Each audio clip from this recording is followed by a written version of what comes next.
कि हम जानते हैं प्रेजेंट इंडेफिनिट टेंस में आज हमें नेगेटिव सेंटेंसेस पढ़ना है, लेकिन नेगेटिव सेंटेंसेस पढ़ने से पहले जो हमने पढ़ा है अफर्मेटिव सेंटेंसेस एक बार रिवाइज कर लेते हैं। तो अफर्मेटिव सेंटेंसेस को बनाने का क्या तरीका था कि सब्जेक्ट रहेगा और वर्ब के फर्स्ट फॉर्म में एस या ईएस लगाएंगे अगर सब्जेक्ट सिंगुलर है तो, और बाकी चीज़ें बाद में। और अगर सब्जेक्ट प्लूरल है तो वर्ब की फर्स्ट फॉर्म में ऑब्जेक्ट यूज होगा। और बनाकर देखते हैं, जैसे वह विद्यालय जाता है, वह सिंगुलर है कि प्लूरल है? बोल, सिंगुलर है। वह की इंग्लिश ही और जाने की इंग्लिश गो। अब सब्जेक्ट सिंगुलर है तो वर्ब क्या कर देंगे हम? प्लूरल। तो ही गोज,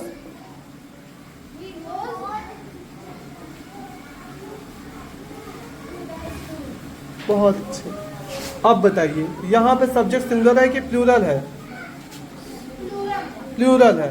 वे की इंग्लिश दे। और जाने का कार्य हो रहा है, जाने की इंग्लिश गो होगा कि गोज होगा? गो होगा। क्योंकि सब्जेक्ट प्लूरल है तो वर्ब हमारा क्या हो जाएगा? तो वर्ब की फर्स्ट फॉर्म यूज करेंगे, सिंगुलर ही रहेगा। दे गो टू द स्कूल। बहुत अच्छे।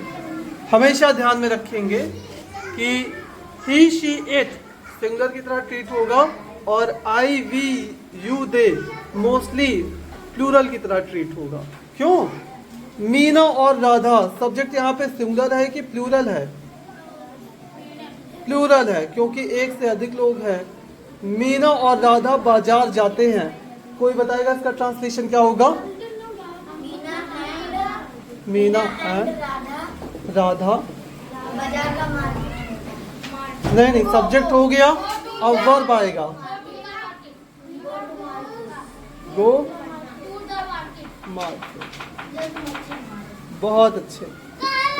मीना बाजार जाती है, क्या हो जाएगा? हाँ,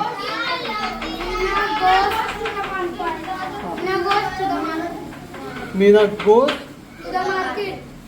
टू द मार्केट। तो हम ऐसा मान के चलते हैं कि आपको अब हम पढ़ेंगे नेगेटिव सेंटेंसेस। अफर्मेटिव सेंटेंसेस के बारे में हमने पढ़ लिया है। नेगेटिव सेंटेंसेस के रूल भी बहुत आसान है। जब सब्जेक्ट हमारा सिंगुलर होगा तो हम डज नॉट का यूज करेंगे और वर्ब की फर्स्ट फॉर्म का यूज करेंगे। इसी प्रकार जब सब्जेक्ट हमारा प्लूरल होगा तो हम डू नॉट का यूज करेंगे। जैसा कि हम देख पा रहे हैं कि डज में ईएस छिपा है, डज में ईएस छिपा है।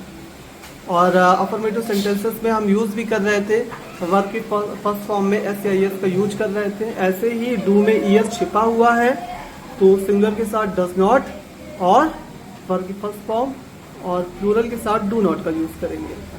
आइए कुछ सेंटेंसेस को हम बनाते हैं। वह घर नहीं जाती है, वह की इंग्लिश शी। डू नॉट होगा कि does not?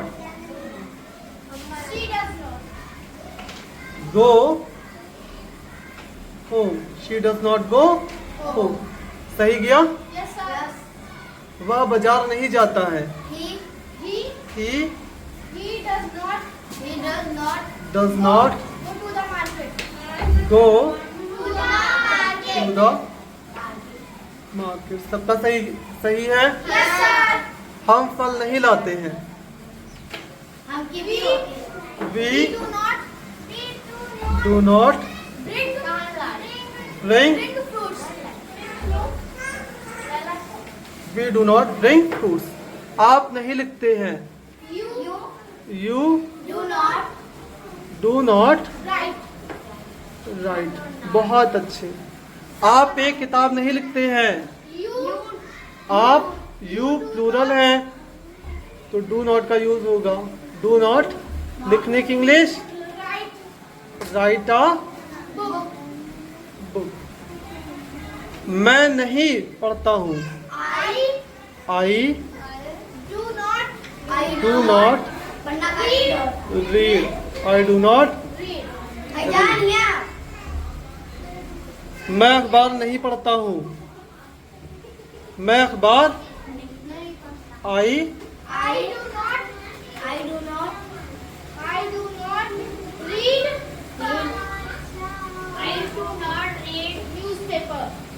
newspaper.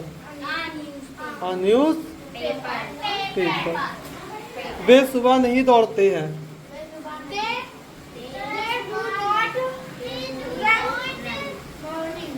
Run in the morning. In the morning. सभी का सही है? Yes, sir. इस प्रकार आप लोगों में एक अंडरस्टैंडिंग डेवलप हो गई है कि किस तरीके से नेगेटिव सेंटेंसेस को हम ट्रांसलेट करें। इसके बाद मैं आपको होमवर्क दूंगा और कल हम लोग पढ़ेंगे इंट्रोगेटिव सेंटेंसेस। Interrogative sentences. आपका होमवर्क, मैं स्कूल नहीं जाता हूँ, वह चाय नहीं पीती है, हम क्रिकेट नहीं खेलते हैं, सीता अंग्रेजी नहीं बोलती है, मेरी बहन जल्दी नहीं उठती है, बच्चे टीवी नहीं देखते हैं, आप किताबें नहीं पढ़ते हैं, वे गाना नहीं गाते हैं, रमेश प्रतिदिन व्यायाम नहीं करता है, वह समय पर नहीं आता है। तो ये रहा आपका होमवर्क, आप सभी करके लाएंगे और कल कोई समस्या होगी तो उसे हम दोबारा देखेंगे।